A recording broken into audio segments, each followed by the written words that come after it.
Talked about future goals for the marriage. For the marriage, no, we haven't really talked about future goals for the marriage. We talked about individual goals, things that we want to accomplish. But for the marriage, no, we haven't dug into. I am here for the experts bringing the receipts, because we've heard countless times about how this woman is frustrated that her husband lives at home with his family. And yet in her interview, she was asked, how would you feel about somebody who lives with his parents? And she said yes. So the audacity to now have a panic attack and everything. Please sit down. My empathy has gone out the window. Hey there. Thanks for stopping by. It's your girl Valerie. Welcome to my channel. If you're new here, don't forget to subscribe, click the like button, turn on the notification bell for when I upload new videos, and definitely leave a comment. In this episode, I'll be reviewing Married at First Sight, Season 18, Episode 7.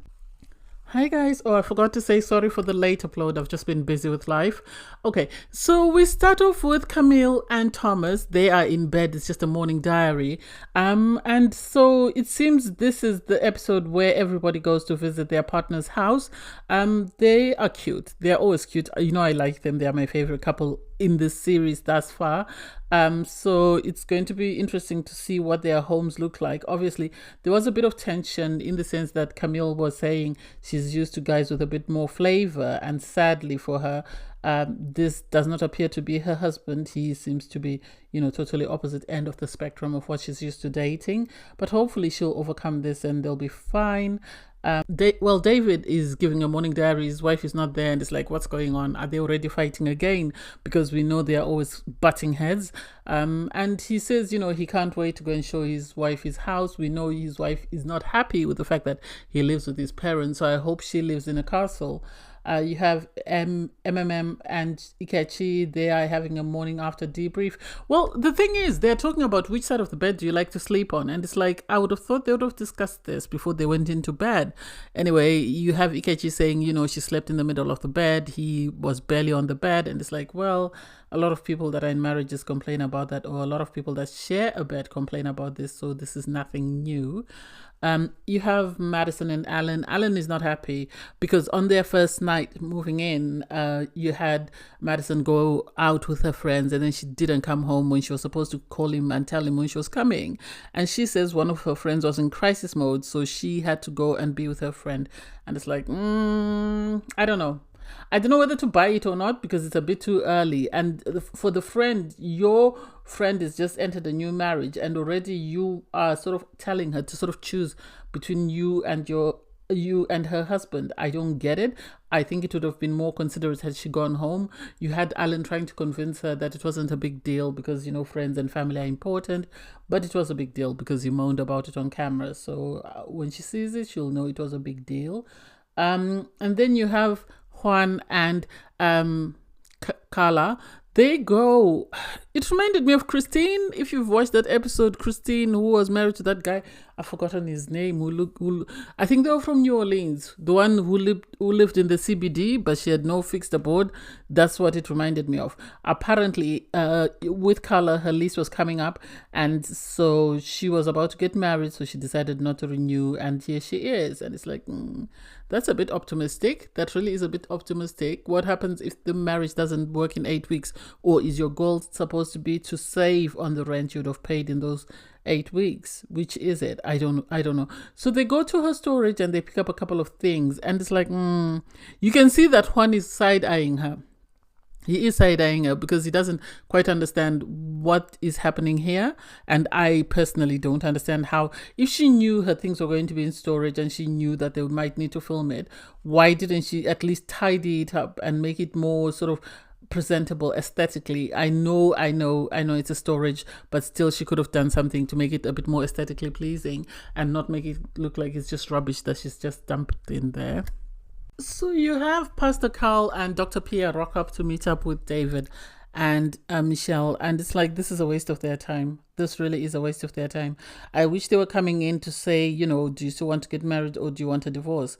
Because they get there and then she goes into her spiel, he lives with his parents, I don't find it attractive. And Dr. Pierre asks her, do you remember what you said to me when I asked you that what if he lives at home? And she said, yeah, but still it's not attractive. I don't think it's the fact that he lives at home. No. I don't want to use the E word, but I think it's because of his ethnic background. That's the impression that I get. Because they show us a clip of Dr. Pia actually. And I love the fact that they brought receipts, because they show us a clip of Dr. Pia sitting down with Michelle and asking her, what if this guy lives at home but has plans to move out? And she said, no, as long as he plans to move out, I'm game, because I also want to buy a home. And it's like, so which is the truth? Is it the fact that you wanted someone who you're okay with someone who lives at home? Or is it the fact that you do not like his background? Because she also said that, I'm angry with myself because I just said whatever. And it's like, what do you mean whatever? You didn't tell them that you wanted a Caucasian man, is what you're trying to say. Come out and say it. Come out and say it. I should have told you that I don't want this ethnic group or that ethnic group. This is what I wanted. Because there is no justification and there's no explaining away her excuse for not liking this guy. This guy says he barely stays at home, so it's pointless for him to have an expensive apartment. This is why he lives with his family. At least he's not in he's not in a storage thingy like Carla. So the fact that she's harping on that makes me believe that it's nothing to do with where he lives, his address, and more to do with who he is as a person. And she's trying not to say it because she doesn't want to come across as an R. That's my opinion, because her reasons for not wanting this man don't make sense. She keeps harping on but he lives at home. But he lives at home. Ask him, do you have a job? Yes. How much do you make? Yes. How much do you spend on rent? Where is the rest of your money going? And then, I said I wanted someone who's on the same wavelength of success as me. So what do you mean? Do you think he's working at a small shop around the corner? What are you trying to say? I don't get it. This man owned his own bar. He's 36 years old and he sold it. And he had an apartment above the bar. So that must have given him a good chunk of change. So what do you define as success? And so when they got into defining success, you could tell that she doesn't know what she's talking about. She's just pulling stuff out and just saying whatever she thinks will sort of save her from appearing very bad on TV. That's the impression that I get, because otherwise there's nothing else to explain the reasons why she doesn't like this man. Or, my level of success. What is your level of success? I want to see your house. Are you Alan type of successful, or you're just someone who just works a corner shop? Nowadays, they don't tell us people's careers. I really wish we would know what she does for a living. You have MM and Ikechi go and visit Ikechi's apartment. And for me, every time I see an apartment on, Married at First Sight, the first thing that comes to mind is Jeff T. If you watch season 6, you know what I mean. His apartment wasn't that bad, because in the morning when he woke up, he was busy trying to prepare her, telling her that, I live a very meager lifestyle. I live a very meager lifestyle. And in the end, she was like, why do you keep saying it? Why do you keep saying it? I don't know whether it's because she's told him that, men are intimidated by my place, and that's why he's feeling the need to sort of reiterate that he lives a very meager lifestyle, or why that is. I don't know. And I'm very curious to find out, because it doesn't make sense as to why he keeps harping on the fact that he lives a meager lifestyle. They got to his place. It was actually clean. The bit that we saw, there were a lot of instruments everywhere. She did ask him to play his instrument for her, which he was happy to oblige. Obviously, he's going to do anything to show off that he's a talented young man. And so I liked it. I thought his place was decent for a bachelor. It was quite decent. It had a lovely view that I really loved. I loved the view. The view was amazing. And so it's going to be interesting to see if they say yes on decision day, where they move, because chances are they're going to end up moving to her place since she has the better looking apartment.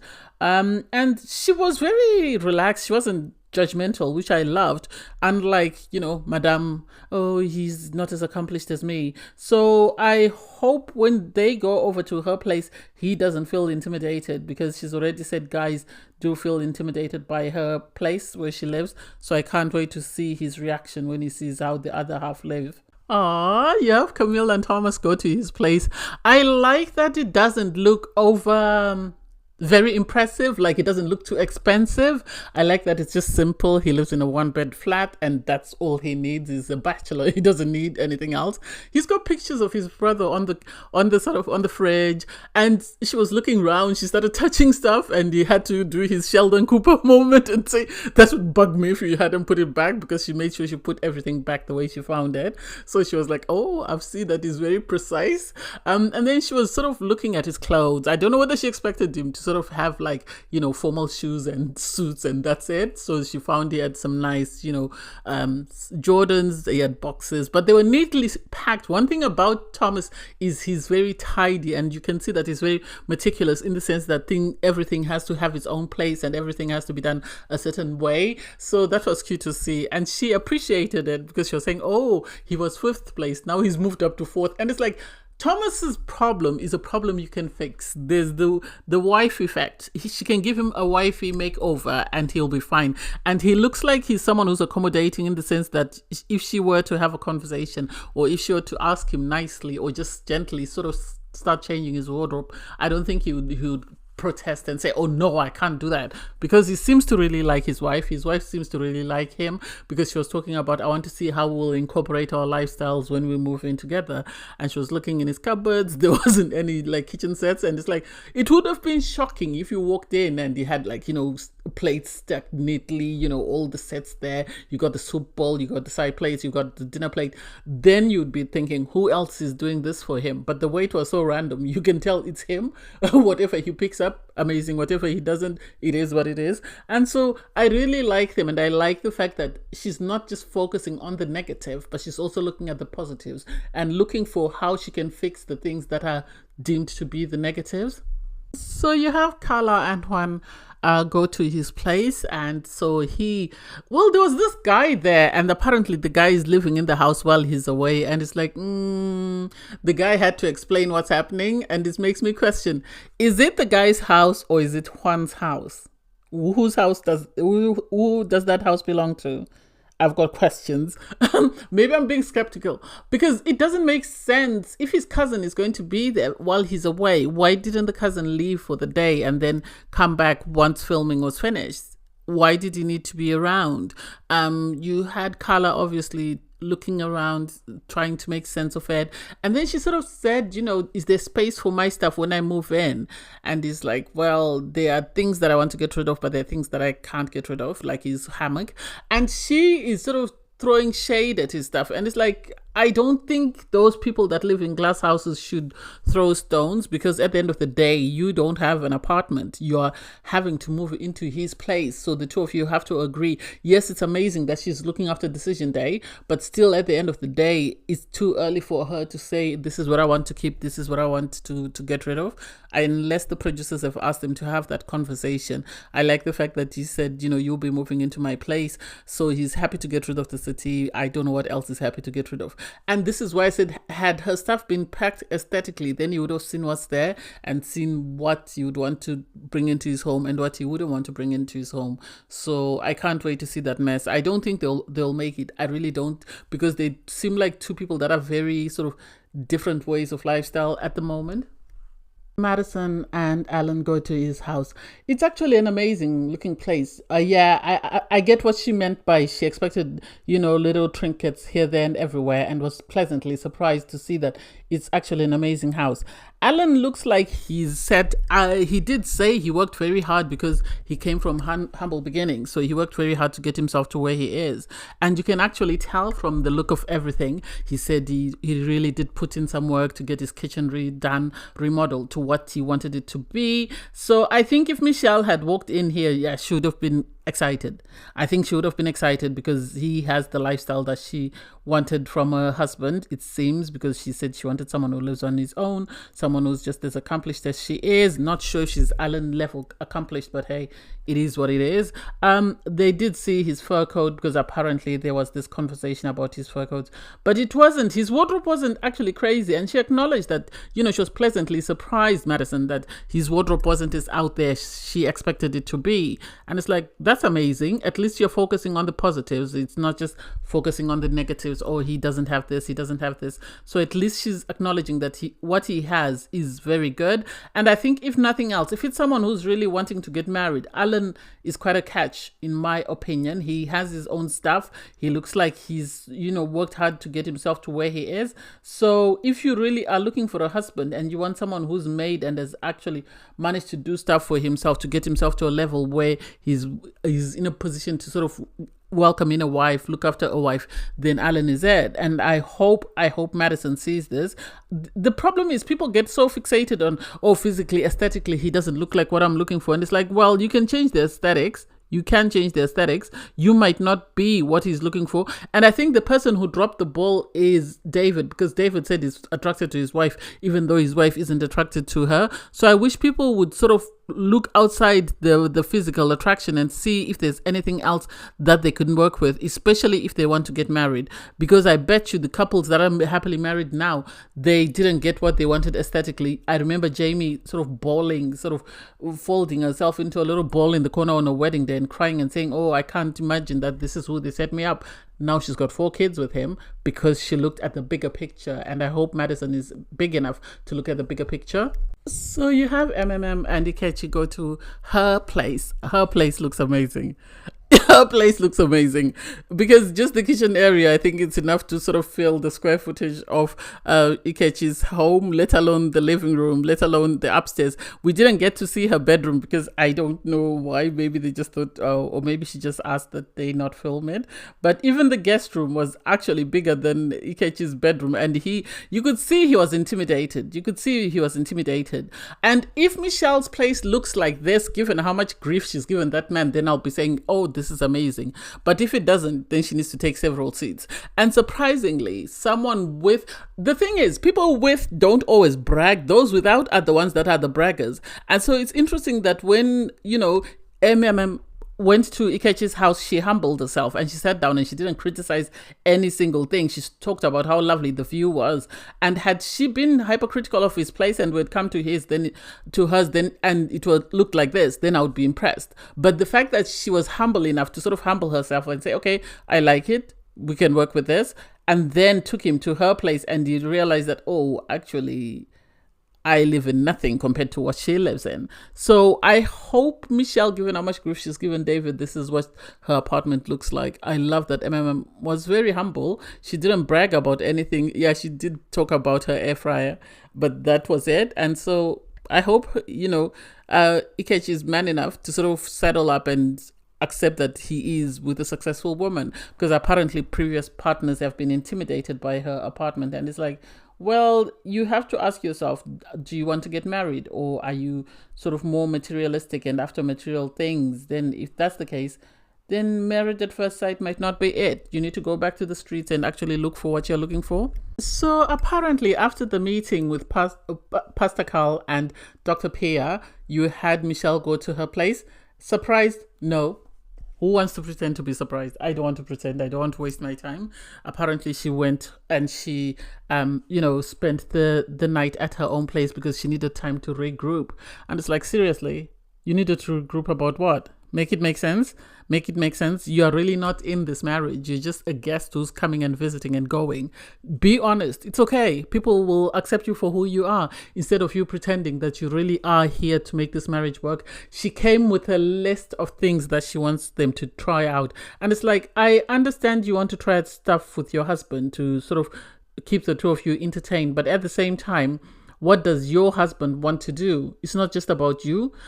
He said, I feel bad that I didn't come up with a list. I wish I'd taken time to come up with a list. Well, he's been busy working, so he didn't have time for the list, and you have to accommodate that. But at least it would be nice if you sat down and said, this is what I've come up with. Do you think you could come up with a list of your own of what you want to do? And then we could compare lists and come up with things that we want to do. We shouldn't just be checking off your list because there's no accommodation for me as your partner, as far as I'm concerned.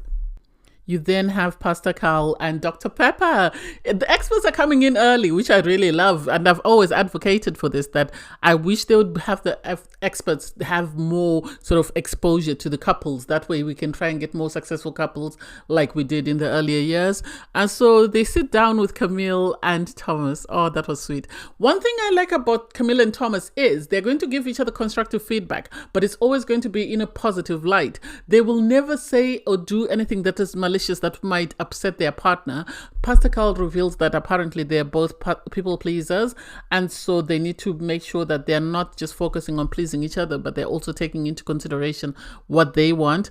You have Camille saying, he's missing a bit of swag, and just say, and it's like, tell him what you want him to do. He's open to changing. He really likes you. Tell him. And then I like that Dr. Pepper also told her that just because you want him to make changes, that doesn't mean he doesn't want you to make changes. I love this. I'm here for this, because I've always said that most wives are hypercritical of their husbands, not bearing in mind that my husband might not like certain things about me. Everyone is always focused on, oh, he doesn't do this, he doesn't do that, he doesn't do this. Well, what about you? Maybe there are things that you do that he doesn't like, but he's just trying to be, a gentleman and is just getting along with it. So Dr. Pepper told her, if he wants you in 5-inch heels, even if it's going to break your neck, then you have to put on the 5-inch heels. And you had Thomas say to her, I know you said there are things that I do that are not sexy. Tell me in the moment. Don't wait. Tell me so that I know and I can change. Because at times you said he tries to overcompensate when he's uncomfortable. So it's nice that I don't want to jinx them. I have hope for them. So you have Pastor Carl and Dr. Pepper meet up with Alan and Madison. And for me, I feel like they put on a performance. That's the opinion that I have. I feel like Madison and Alan put on a performance. They should have discussed the fact that, yes, they spoke about how amazing their wedding day was because he looked the way she expected him to look. But then once he got out of the suit, he went back to his quirky ways and she was turned off. I wish they had brought that up. They spoke about the honeymoon and wanting to come back so that they can adapt to, living together and see how that goes. Well, I feel Alan should have brought up the issue that the first night she didn't spend the night at home. She spent the night elsewhere. That would have been nice for the experts to know, because if you're going to keep stuff private, how do you expect them to know and to be able to help you? Make that make sense? It doesn't make sense to me, and I'm a bit confused as to why they decided not to say anything. You also had them talk about the fact that they're trying not to change each other, but then Alan says he's going to the gym because she said she wants him to work out. And it's like, that's good. If he's going to the gym, what is she doing as a compromise for that? What is she doing? I didn't get to hear that. I feel like Madison is already checked out. I feel like people are afraid of paying the fine. This is why they're coming back and pretending to sort of be working. The fact that they suddenly scooted together to convince the experts that they were really very close and they're working on their connection. I didn't buy that. I really didn't buy that, and I don't understand why they have to be performative. I don't quite understand what put Madison off, because on the wedding day she seemed interested and suddenly now she's singing a different tune. Is it because she doesn't like the way he dresses? If you don't like the way your partner dresses, you can help him adapt and sort of adjust his wardrobe. So I don't get why she's suddenly become that awkward. For him, I think he needs to do some work. I think he needs to sit down with some of the guys and see what he can do in order to change and become more appealing towards his wife, because it seems most of the guys are accommodating and are willing to make changes in order to sort of meet their partner's needs, but I don't know whether the wives are willing to do the same. And so it's like, if you're not willing to change, then go home. Really, go home. So you have David and Michelle go to visit her place. This is giving me whiplash. This is reminding me of Dominic and her husband. I've forgotten her husband's name, because Dominic threw a fit because her husband didn't like her apartment, even though he lived in somebody's basement. And the same thing appears to have happened, because when they went to her place, I think Michelle expected David to be, wow, but he really wasn't that impressed. The only thing he was impressed by was the view, and he was saying, this looks more or less like my place. It's just that my place doesn't have as much, sort of a window space as yours. And he said it looked simple. Oh, that touched the nerve, that touched the nerve, that touched the nerve. She wasn't happy. She got into a fit, and I wouldn't be surprised if she went into the toilet and had another panic attack. And it's like, what did she expect him to say? What did she expect him to say? Oh, this is the most amazing place I've seen. I've never seen anything more beautiful. Make it make sense. Not everybody's impressed by you. Just because this man lives with his parents doesn't mean he's not successful. And I like that he humbled her. He humbled her. So hopefully she will learn how to speak to people. She will learn how to appreciate what other people have instead of talking down to others just because she feels like she's in a better space than them. So that I really loved. You have Pastor Carl and Dr. Pepper meet up with Eminem and Ikechi. And for me, I feel like they're putting on a performance. I really do. The way they sat, they had a distance between the two of them. Fine. They're being respectful. Okay. But the things they were talking about and the excuses they were making, I did not like. I really didn't like it. And the fact that he said, well, I go to bed at 9 so that I can wake up in the morning at 5 and go to the gym. And it's like, yeah, but still, that doesn't mean you shouldn't have a relationship with your wife. And so I feel like he's already checked out. I feel like there's something about her that he doesn't like and he's looking for an excuse, but he's trying not to show it. It's either he's intimidated by her success. I don't know how he's going to feel when he goes to her offices and sees what it looks like. But visiting her home intimidated him. He might not say it, but it intimidated him. So he's in this space whereby he doesn't know what to do or how to do it. He's wondering, how can I sort of express that I'm not happy without sort of being offensive? And the fact that he was trying to sort of mansplain to Dr. Pepper what bad means. I love that Dr. Pepper told him, I actually do know what it means. And it's like, why are you mansplaining it to her? Do you think you're the first black person she's come across? Do you think you're the first person to use that language on her? If she didn't know, she would have asked instead of you trying to be patronizing. I didn't like that. That left a sour taste in my mouth. I loved them on paper when I first saw them, but over time, Ikechi I've just gone off him. I know I'm biased, but have I said I really love Camille and Thomas? Seriously, because if all the couples on Married at First Sight behaved like them or thought like them or were very thoughtful of their partner the way they are, they would be successful. So you have Camille go on a date with her sister. They're just talking. I think it's after the visit with Pastor Carl and Dr. Pepper. So they're just having a conversation about her concerns when it comes to her marriage and what she would like her husband to change. So she does continue to talk about this swagger thing. I feel like this is what they've decided to use as their storyline. This is what the producers have agreed to sort of pinpoint on and sort of carry on that. I think he would rather they focus on him than they sort of pick apart his wife. That's the impression that I get.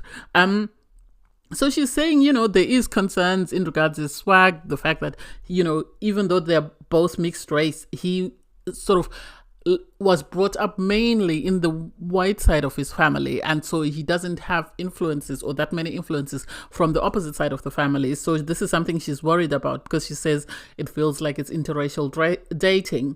And so I really don't know how they're going to overcome this. I know they said they're going to his twin brother's house for a pool party, so she can't wait to go and see him in his own environment, and the sister's also going.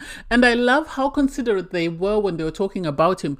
They weren't malicious, they weren't mocking him. They were very delicate in how they approached the topic to make sure that when he sees it, he's not offended. And the sister actually made an excuse for him and said, I think maybe it could be nerves. And I feel the same way as well, because remember, he's got a new wife. He's being filmed. These are things he hasn't done. So he's going to feel some type of way, and it could be he really likes his wife. So he's trying to impress her. And so in doing that, he's not being himself.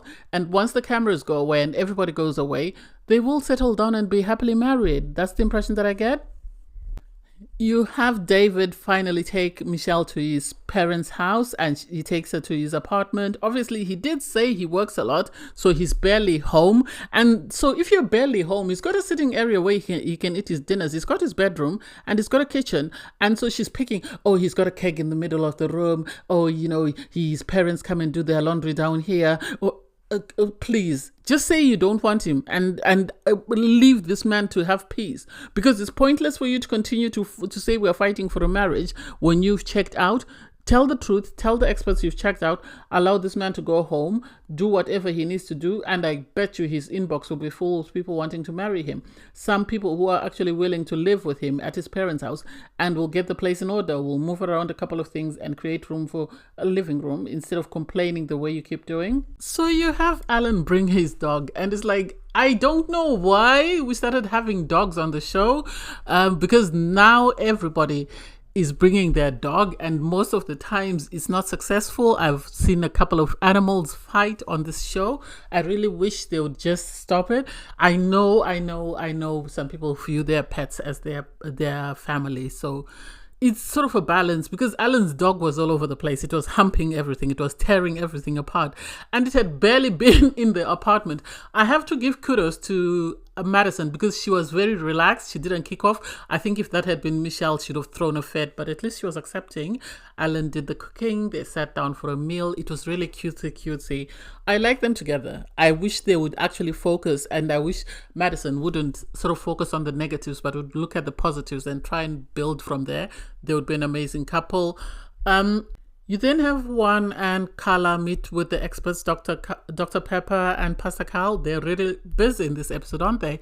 And so they sit down with them and have a conversation. And obviously they bring up the incident to do with the fact that Juan went with David and forgot about his wife, and he had to, go through a lot in order to appreciate his wife. So that was really cute. And so I like that the experts were able to sort of get them to communicate and sort of tell each other what they expect in a relationship, what they expect in a partner, what they want from their partner. And so hopefully they'll learn to sort of, especially Carla on her part, she'll learn to vocalize what's affecting her. And Juan, she wants him to mellow down. It seems he's hyper and he's always on 10 every single time, and that would frustrate someone like me who at times needs a quiet moment. So I get where she's coming from. I don't think they have very serious problems. I think on this season, the experts really did try their best to match people with people that they asked for. Sadly, some people lied, as we saw in Michelle's interview, that she said she was open to certain things, and then when she got them, she's now pretending like she didn't ask for it. Anyway, thanks guys for watching. Please don't forget to like, share, comment, and subscribe, and click on the link in my video to watch my review from episode 6. Bye guys.